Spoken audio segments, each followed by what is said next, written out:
அனைவருக்கும் வணக்கம். நான் பிரபாகர், ஜோதிடர். ஓம் சிவாய நமக. சிவசக்தி திருச்சிற்றம்பலம். இன்று பிறந்த நாள் காணும் அனைவருக்கும் வாழ்த்துக்கள். இறைவனுடைய அருள் பரிபூர்ணமாக உங்களுக்கு கிடைக்கட்டும். இப்போ நான் என்ன சொல்ல போகிறேன்னா, இந்த பெண்களுக்கு பெரும் பிரச்சனையாக இருப்பது இந்த மாங்கல்ய தோஷம் தான். அந்த மாங்கல்ய தோஷத்தை பற்றி சிறு விளக்கம் சொல்கிறேன், நீங்கள் கருத்து கொண்டு பயன்பெறுங்க.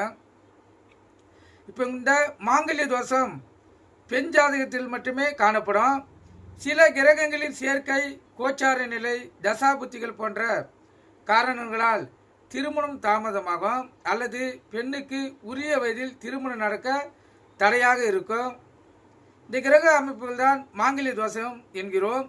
மாங்கல்ய தோஷம் என்றால் என்னன்னு ஒரு கேள்வி உங்களுக்கு வரும், கருத்தில் கொள்ளுங்க. ஒருவருடைய லக்கணத்தில் இருந்து 8ஆம் இடம்தான் அந்த மாங்கல்ய ஸ்தானம். இதில் சூரியன், செவ்வாய், சனி, ராகு, கேது ஆகிய கிரகங்கள் இருந்தால் அது மாங்கல்ய தோஷத்தை ஏற்படுத்தும்.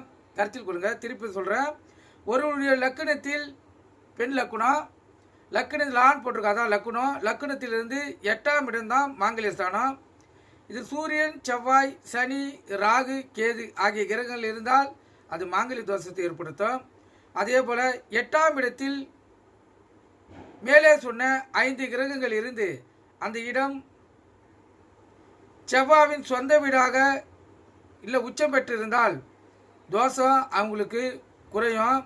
அவ்வீட்டில் குரு, சுக்கிரன் பார்வை இருந்தாலும் தோஷம் குறையும். கருத்தில் கொள்ளுங்க.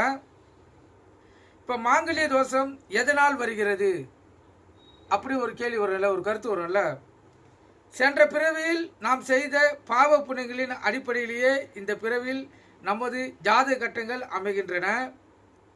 முற்பிறவில் செய்த தவறுகள் மற்றும் பெரியோர்களை மதிக்காமல் நடத்துதல் மாங்கல்ய தோஷம் ஏற்பட காரணம் என ஜோதிட சாஸ்திரங்கள் கூறுகின்றன. கருத்தில் கொள்ளுங்க. இப்போ பெண் ஜாதகத்தில் இந்த 8ஆம் இடம் தான் மிக மிக முக்கியம். லான் போட்டிருக்கிற இடத்துலேருந்து அந்த வீட்டில் சூரியன், செவ்வாய், சனி, ராகு, கேது இந்த 5 கிரகங்கள் இருந்தால் அந்த ஜாதகிக்கு மாங்கல்ய தோஷம் இருக்குதுன்னு அர்த்தம்.